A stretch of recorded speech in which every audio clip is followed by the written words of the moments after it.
We good? Recording? Yep. Time is now 18:01. I'll call to order our regularly scheduled April 11th McMinnville Fire District Board meeting and start off with roll call. President Garvin, Here. Vice President Smith, Here. Secretary Pratt, Here. Treasurer Traff. I do not see him, but let us know when he comes on. Member Sparrow, Here. can you hear us okay, Dan? Yes, thank you. Okay. Traff, but he should be on in a bit. All right, next up we have Pledge of Allegiance and call on our new Finance Director Hunter to lead us in Pledge of Allegiance. Pledge allegiance to the flag of the United States of America and to the republic which it stands, one nation, under God, indivisible, with liberty and justice for all. Thank you, Hunter. I forgot to tell you about that one, sorry. That brings us to changes to the agenda. None. All right, and so we have consent agenda, which is our minutes from our last meeting on March 28th. Mr. President, I've reviewed them. They look perfect. I move that we approve them as submitted. I would second that. All right, we have a motion to approve the consent agenda minutes by Secretary Pratt and a second by Vice President Smith. All those in favor signify by saying aye. Aye. Aye. Aye. Motion passes 4-0. That takes us to financial report. Nothing yet, but I think we'll have something coming soon. Yep, and just for those of you who don't know, Member Sparrow specifically, Hunter Sams is our new finance manager. So we just want to welcome him. He's hit the ground running on Tuesday. He's probably had a long 3 days, but he's doing a great job. Met with Amy Conover for a long marathon meeting yesterday. I think they got a lot accomplished. And I think between the two of them, we're going to be able to turn around that information very quickly within the next probably couple weeks. Awesome. Thank you for coming on board again, Hunter. And Welcome. great to have you here. Thank you. That takes us to public comment. So it's the part of the meeting where members of the public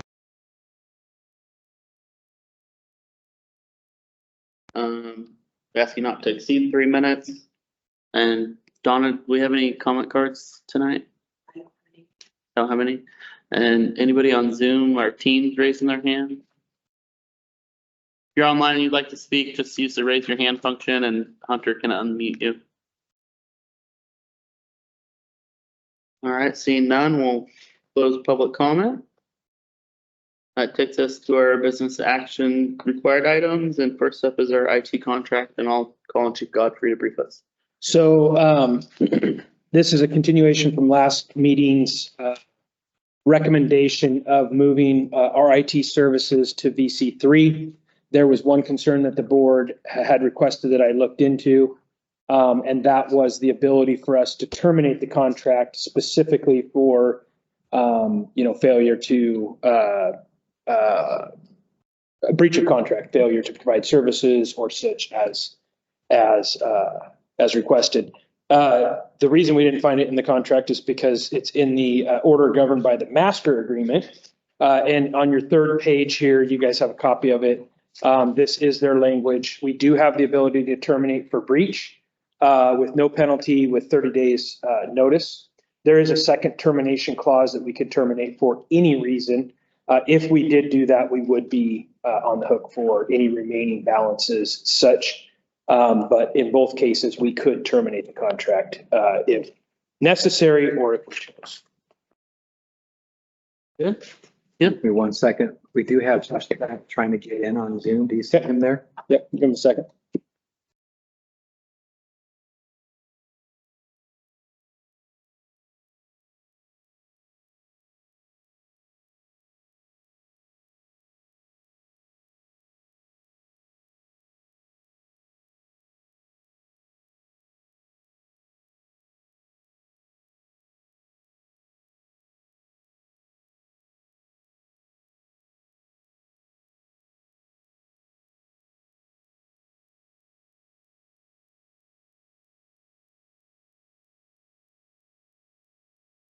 Can you hear us, Treasurer Traff?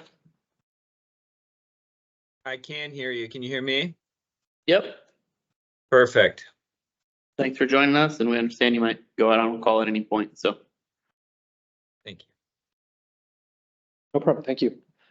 So that was the information requested. I'm happy to go back over the other information from the other bids. Just a reminder, we did technically get 4 bids, only 3 of which I considered due to one of them not being in the ballpark. This contract was actually the lowest and provided the most amount of service, 24/7, 365, as well as all the other services that both the city, the second bid, and their bid allotted. So I'm happy to go into more detail if you want, but that's the information you requested last meeting. Yeah, so last meeting, we got briefed on all the bids. I think Vice President Smith and Director Sparrow missed that meeting maybe. And Treasurer Traft and Secretary Pratt and I just wanted to get clarity on the termination clause. We did review and go more in depth on those bids last meeting. The VC3 bid is, they have really strong partnerships. They're in 40 states. They have 700 employees. All their technical staff have all the clearances. 2-hour response time and about a 45-minute uptime off the top of my head. That's kind of the high level clip notes of what they can provide. And they were about 120, 130 grand cheaper than the city bid. Just under 130. So definitely cost savings. You know, I had reservations about it's written as a 3-year contract. And so I wanted to make sure that we had an out if they didn't perform for whatever reason was my reservation, just with them being an offsite IT partner and not a in-house full-time FTE. And with that, I open it up for discussion. If anybody has comments or they'd like Chief to go more in depth on their bid or other bids, we have plenty of time tonight, so feel free to ask away. All I would ask is just confirm that the scope of work that we talked about was all in that head. Get it? Yes, and to also piggyback onto that, and very much appreciated to the city. The city worked directly with them to provide apples to apples. Like I said last meeting, they might be a different flavor of apple, but you know, because one gives one gives another. But they know our usage, they know our number of assets, they know our programs, they knew all that. So their bid in which they provided was from city information. We did receive the city's bid, VC3's bid, and another contract company that was much like VC3. That company was just slightly more expensive than VC3, not a lot, but slightly. However, they did not provide 24-hour coverage without cost. They would do it, but it was for cost, and it did not include the firewall, in which this does. So this was a better service, 24 hours a day, and a bit cheaper, not a ton, but a bit cheaper. The difference between VC3 and the cities is the cities was 196 and this was 73. There are other fees on top of that for both entities, you know, your subscription fees and stuff, but we will pay that no matter who we go with. So just to put it in perspective, there are additional fees, but there would be for all. Okay, thank you. Any other questions from the board, or would we like to move forward with the vote? Hearing none, I would entertain a motion to enter into a contract with VC3 for IT services. I'd make a motion. We enter into a contract with VC3 for IT support. I'd second that. I have a motion by Vice President Smith and a second by Secretary Pratt. All those in favor signify by saying aye. Aye. Aye. Aye. Motion passes unanimously 5-0. Thank you for that, Chief. Then next up is item B, our Civil Service Board, and I'll again call on Chief Godfrey to brief us on that. Thank you. Just give you an update and kind of how we got here.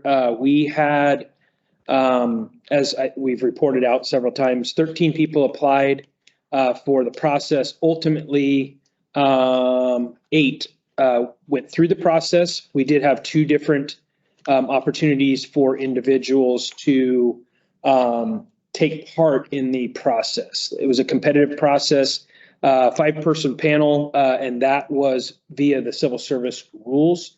It consisted of President Garvin, Vice President Smith, myself, President Godfrey, and Tiff, both from Local 3099. We had an interview process with questions and answers, as well as comments. Ultimately, out of the 8, the board, or the panel unanimously chose the 5 that we would like to recommend to the board. This board, the fire board. As you remember, the fire board does get ultimate authority and say on the appointment of the actual members. The panel that did the interviews are a recommendation only panel. Unanimously, the panel selected Leon Eichler, David Cochran, Heidi Vollmer, Mike Morris, and Steve Rex as the top 5 candidates out of the 8. So I would then turn it over to the board if there's any questions or concerns. But I think the process was fair. I think all candidates did a very good job. We did have some, there are some reasons why that also took into account for our selection process in the civil service rules, as I think probably most of you remember. We had in there specifically that we could only have 1 volunteer and 1 career.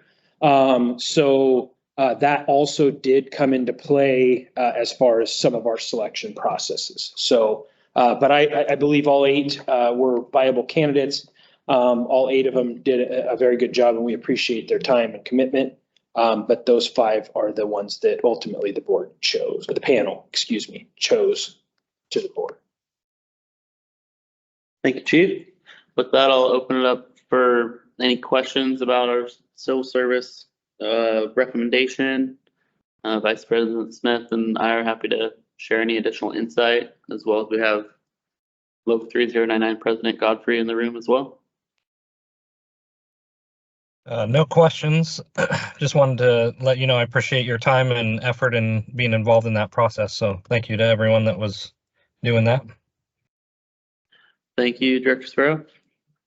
I'd echo what the chief said about the quality of the candidates. Appreciation for them stepping up and being willing to help out. I thought the process was good and fair, and I'm happy with the 5 that we thought were the best candidates. Thank you, Vice President Smith. Any questions or comments, Treasurer Traff?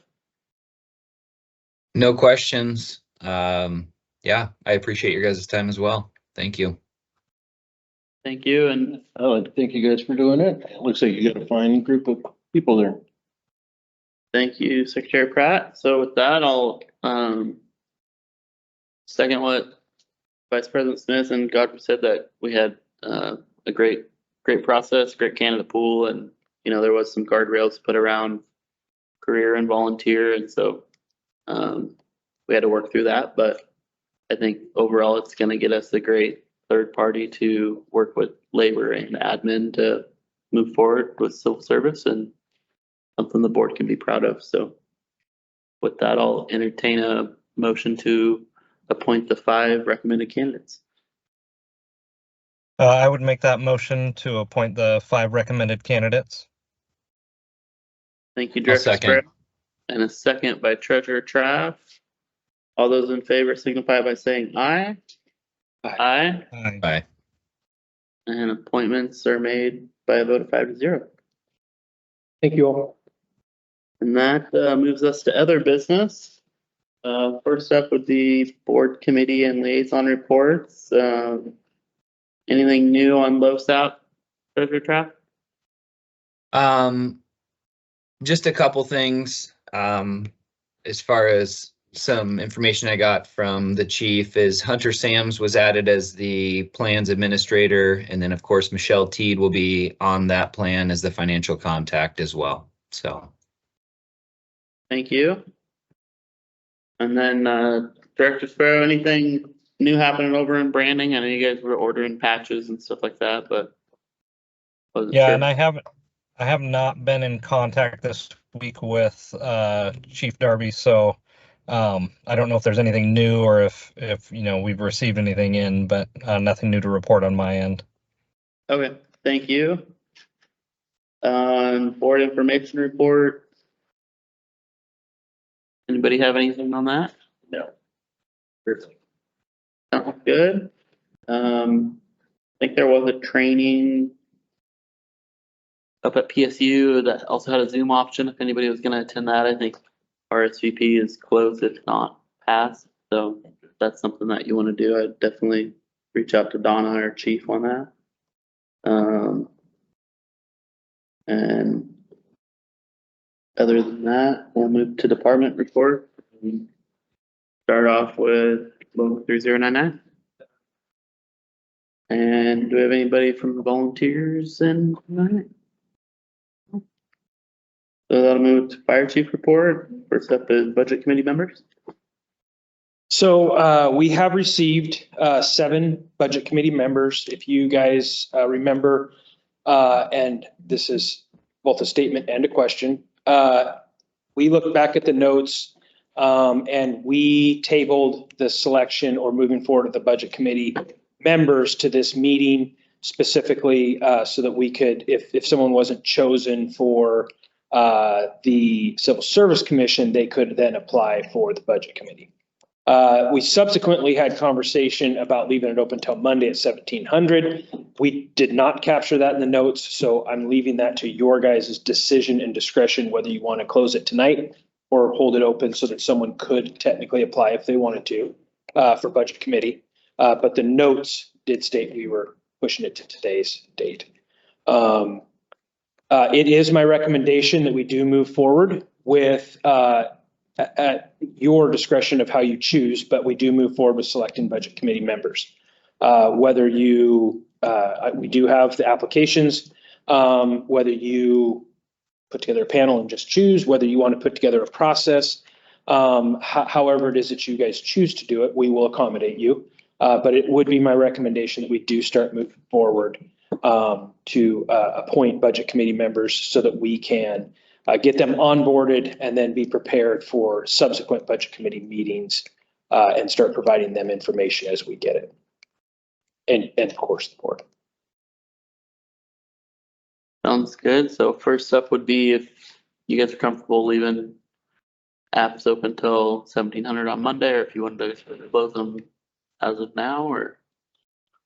I have communicated to at least one community member Monday at 5, so I would be in favor of leaving it open until Monday at 5. Okay, understood. Any other comments or concerns with leaving it open until Monday at 5?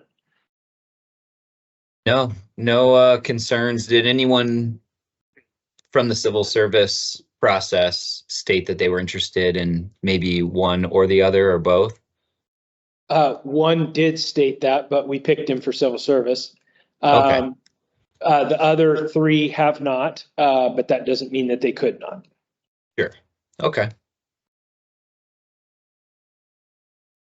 Well, I'm hearing nothing else. I'd, like to leave it open till 5 on 1700 on Monday. If everybody's comfortable with that. Yes. Okay. You need a motion or anything, or just in the minutes? Fine. I think we'll capture it. Yeah. And then second part of that question from the chief is, process. So are you hoping to have appointment recommendations back by our next meeting? That would be beneficial. Yes. Okay.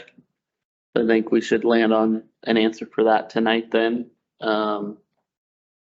Treasurer Trap, I think it's important that you're a part of that. You're the treasurer and it's the budget committee, as well as I think it's important that Hunter's part of that. As far as my experience with it, normally it's finance director, the budget lead, which is at the city, been our CPA, that's the counselor, Kelly Minke, and then it's been the mayor and city manager. In this instance would be the fire chief. I'm kind of open to your guys' thoughts, but I was thinking it would be Hunter, Chief Godfrey, myself, Treasurer Traft, and if Michelle's in pocket by then, to maybe have her on board. Good with that. Yeah, sounds good. Director Swear, are you okay with that? Yep, that sounds good. And then Treasurer Traff will work around your workload, but probably not next week, but the week after, try and identify a couple dates that we could do before our next meeting. That sounds great. Okay. Work for you, Chief? Yes, sir. Thank you very much. Next up, we have Oregon State Fire Marshal Staffing Grant. So I went with the bad news first so that we could end on the good news. We did not receive the OSFM staffing grant. I think it predominantly was secondary to our budgeted amount of money annually, because it was a very large amount of departments in which they chose. I did look through the list where we would be a larger than the majority, if not all, of who were selected. So unfortunately, we did not move on in that. That is not going to preclude us and or stop us from upstaffing during major events, ice storms, windstorms, firestorms, large events within the district or the city. So we will continue that process, but we did not move on to that. Can I just say, I know that grants take a lot of staff time, a lot of effort. So thank you and your staff for taking the time to apply for that grant. Chief Law was the lead on that, and he did a good job. Thank you for that. Radio project, I had a meeting with the sheriff and one of the commissioners who's taken the lead for the radio replacement project. And we do have, I guess I'll say a path forward, if you will. We're going to look at putting together a radio committee, a countywide radio committee, to look at what and how we would move forward with replacing the outdated, no longer supported, and frankly failing county-wide radio system. And there are many options, from piggybacking to standalone systems to partnering with the city, for example. All of those will be reviewed and addressed. But I do appreciate the sheriff and Commissioner Johnston's openness and willingness to look at the big picture versus going out and making a purchase of just like a replacement or a partial fix, if you will. More looking at it at a long term. What are the needs? What should a public safety radio system look like, and what would it actually cost? So I do appreciate the sheriff as well as the commissioner for having that open mind. And they're working on identifying a committee right now. So I have offered to sit on it if they so chose, but it's a county radio system, so it's their discretion. Is there not already a committee on that issue? No. Okay. We have had multiple conversations. Yes. If that's what you're referring to, many of us have had conversations and concerns and ideas, and there have been a couple proposals, but those were solicited proposals rather than large picture proposals, if you will. And how would the committee be made up? I don't want to speak for the sheriff, but I will say what I had heard his intent is to look at large departments, large cities, small cities, as well as, of course, the county, because it is their system. But I don't want to speak with how he's going to pick. It's already that decision. Thank you. Any other questions regarding the radio project and the committee that's going to be formed? Hearing none, we'll move on to SCBA's. The good news part of it. So as you all know, we have been looking at and figuring out how we would replace our dated and, quite frankly, outdated SCBA's. We had and have a committee that was put together. They have started the process of evaluating 3 different vendors, as well as getting some costing, specifically more for budgeting purposes rather than selection purposes. During that process, about a week ago, I received a phone call from Grand Ronde Fire Chief, and they have 15, one of the vendors that we were looking at is MSA. They have 15 MSA air packs brand new, and 40 to 45 bottles brand new that they're willing to give us. That's about $250,000 in gift, if you will. I did take it to the committee, because I felt like I had given them my word that they were going to choose, the packs, in which that would be our next, purchase. I explained to the committee how we got there, how it happened, and I left and allowed them to make the decision. The committee ultimately made the decision to move forward with receiving those 15 packs and 40 to 45 bottles and move forward with the purchasing of, their partner packs, also MSA. A couple advantages. Number one, that saves us $250,000, which is obviously huge. The second advantage is there's enough packs to immediately outfit our first out engine and all frontline medic units with the packs immediately. Of course, after training, of course, after servicing and testing and those types of things. But that's a huge plus. Those are the ones that get utilized the most. The other advantage is a large majority, I don't know if most, but a large majority of our staff have already been trained on those air packs because it's what Amity has. And when we had the partnership with Amity, they were trained on those packs. So there's at least familiarity, but we still will close the loop and make sure that everybody's trained appropriately and comfortable before they go in service. So I will say that it is my recommendation, and I believe that I could take it, but if there's any concerns from the board, I want to give you the opportunity to ask or say. Open up the floor for any questions for Chief around SCBA gift from Ground Travel. Any idea how many more SCBA's would need to outfit the volunteer rigs? Great question. The total number is about 50. However, with that said, I'll skip ahead if you don't mind to engine 16. And we can discuss that in a second, but to put it in perspective, I have been evaluating our apparatus, our equipment for everything. We got engine 15 back. It needs some equipment, SCBA's, radios, ladders, and such. Base, we're bursting at the seams, as well as true usability. What do we use? What do we need? The 50 that I just stated includes all those vehicles. I am recommending that we move forward with the sale of engine 16. And it's a vehicle that we don't use often. It just doesn't fit our matrix, if you will. That would lessen that number. There are some other discussions that I'm having with the squad. We don't have currently a rehab rig. We had one. It was a used ambulance. It has since got away. So my desire to provide rehab capabilities on scene for our firefighters. I'm looking at transitioning the squad to air support, rehab, MCI, and such, in which, if that was the case, it's currently staffed with non-combat volunteers at this time anyway. So it would continue that same exact process, but have a broader scope of its ability. Point being is, at that time, I don't see why it would need 5 or 6. I don't know how many seats it has. 6 seats of air packs. Now we would need some spares. It is it's an air rig, if you will, air support vehicle. My point is, it would lessen that 50 potentially.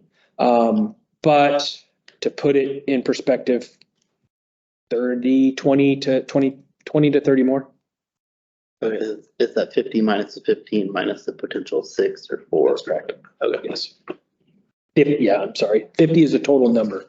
We're getting 15 for free, taking 16 out of service, that's 5, and then what we would do with that squad. So.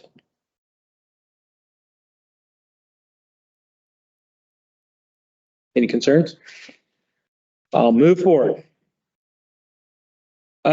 Executive session for negotiations. It's my recommendation. I've been communicating with Local 3099's vice president for negotiations moving forward.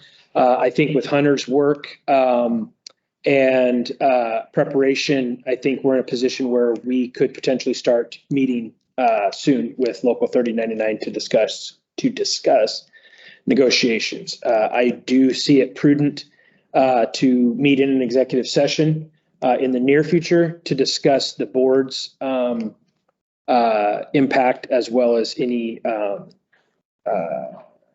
comments, questions, or concerns that you may have for the process prior to us entering the process, so that we have that authority moving forward. So that's my recommendation to you, but ultimately it's your decision. And that would be before our next board meeting or after our next board meeting? Or? You could do it before the board meeting. I wouldn't have a problem with that. I don't want to get too far after the board meeting though. I meant timing was like, do you want to at like 1800 or you want to after the meeting at 1800 or? I think that our meeting starts at 1800, so I would kind of leave it up to you as much. It depends on what input you want. I mean, I think an hour for me to give you my 2 cents would be enough, but if you feel, that maybe you have more input in the back of your head, then I would say you could give it a couple hours, but.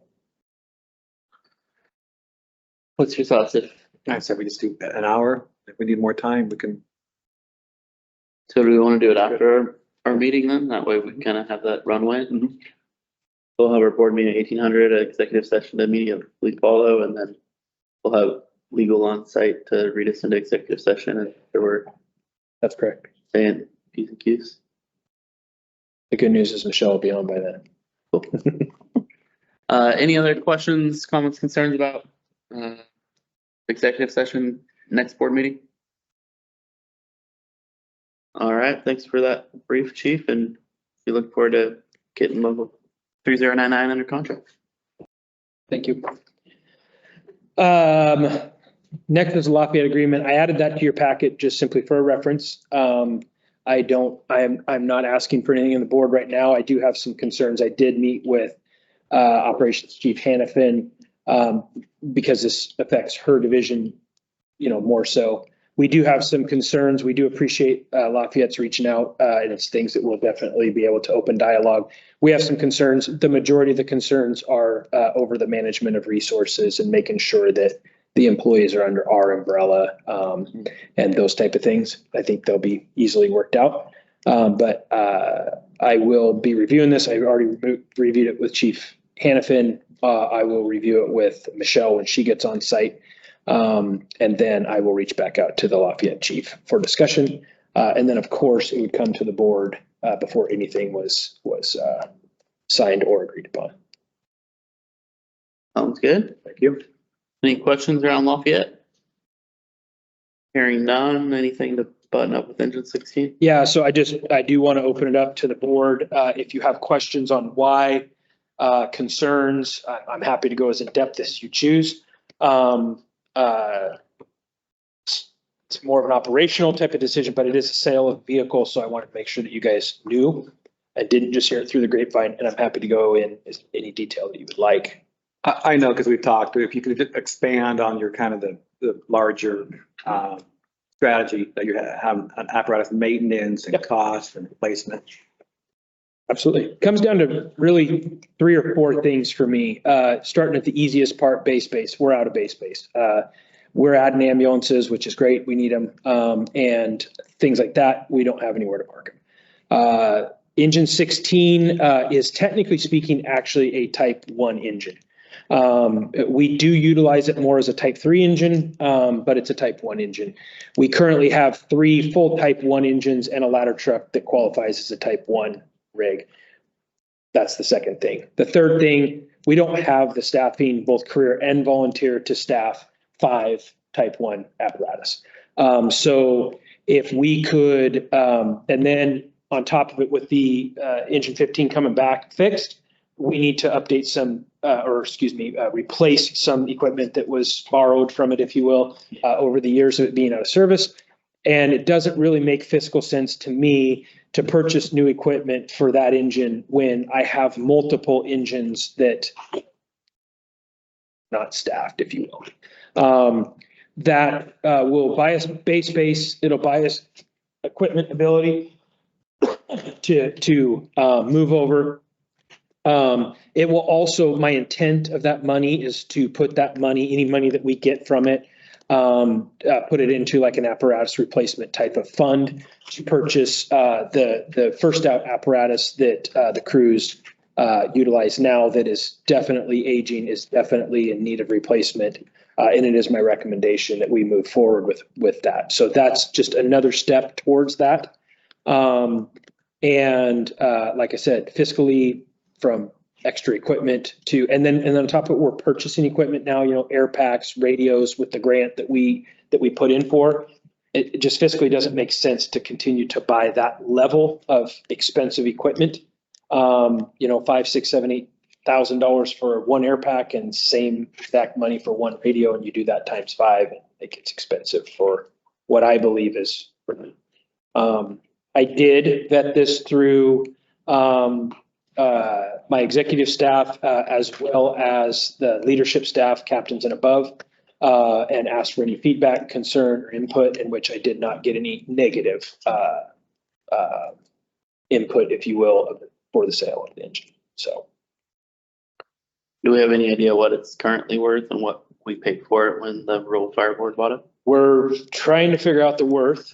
So yes, we are working on that. Chief Law is the lead. We did pay it's about 150 total. We paid, I think, 116, if I remember correctly.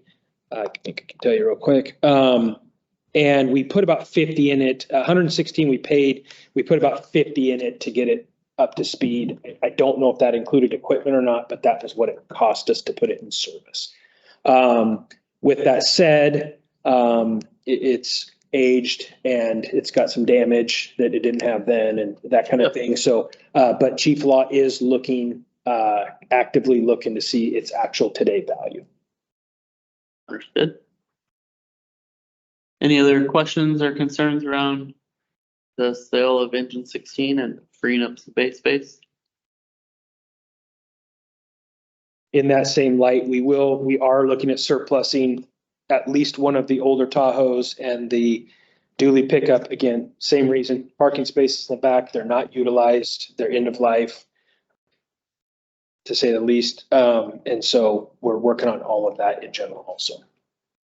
And that money would also go back into an apparatus replacement fund.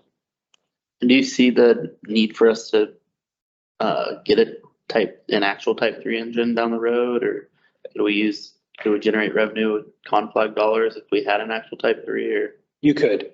We do have 2 type 6s. Today's I'm learning, this is a new one for me. Today's type 3 type 3s look a lot more like the type 6s now, the larger dually pickups, the bigger chassis with more water that gets them to the type 3. I think that would suit us a little bit better for our area. Do I think that we need one? I wouldn't say that we need one. Would we benefit from one? I think we would. But I'm comfortable with engine 1 can pump and roll. And we have 2 brush rigs right now that are competent and capable. And then with our staffing currently today, I think we're in a good place. Do I think we should look in the future? Yes. With that said, my priority right now would be getting a new first and potentially even a second out engine to make sure that we keep those on the road, which are our largest call volume users. understood. Thank you. Thank you. Hearing none, we'll move on. We do have the one correspondence. We'll move on to correspondence, and volunteer coordinator Schoenthal had some for us.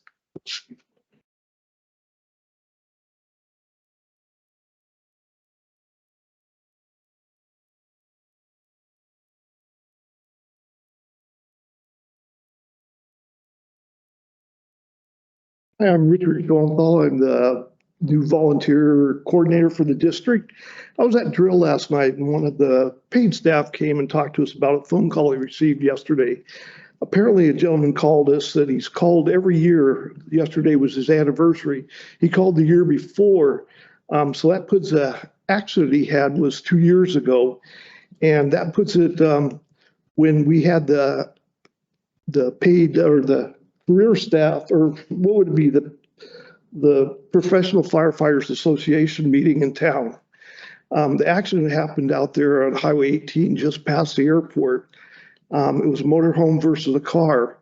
Upon arrival, the motorhome and the car were on fire, and it turned out to be one of the most horrific fires and wrecks that we've had in our district. There was 4 fatalities in the pickup. And the worst thing about that is there's a symbol on the car that said it was a firefighter's vehicle. And with having the firefighters association meeting in town, the crew's all there thinking something terrible's happened. But our crews thought of the people that were not injured in the motorhome, and they were from Canada. And they were traveling in their motorhome all over the United States, and that was their house. And they lost everything. They lost all their money, their passports. They had no way to get home. So command had called the Red Cross and couldn't get any help from the Red Cross, either because they were not American citizens or their house was not a permanent structure. I'm not sure which one. So everybody out at the scene's already thinking, it was a mess out there. Thinking, are these firefighters out there dead? What's going on? So everyone was thinking outside the box, and the Volunteer Fire Association just cut a check for cash for them to get a motel and get food. But the only thing that family can think of was the compassion that the fire department showed to them and getting them someplace to be. And then the chaplain took care of their stuff that they could for about 8 months. They traveled back and forth to the United States to get stuff. They would only travel 99 through Lafayette. They never would return to Highway 18. I bet if I ask anybody here in the department why they joined the fire department, it's probably to save lives or save property. And no one ever probably thought about compassion. Those crews out there thought of just compassion that day. So I want to thank those crews for the compassion they showed that day. Because this guy's called every year to thank the fire department. He's came down a couple times also. But I also want to thank the chief, clear down to the very lowest rank of the fire department, and the administrative staff, clear to the support staff for the compassion they show daily here. Right, thank you, Chief. Richard. Thanks, Richard. Thank you, Richard. Yeah, thank you. Pretty touching story, and that was definitely a bad one. All right, that takes us to informational items. Anybody have anything to share? All right, hearing none, our next meeting will be Thursday, April 25th at 1800 or 6 p.m. here at Station 1 with executive session to follow. Meeting adjourned at 18:44 p.m. on Thursday, April 11th.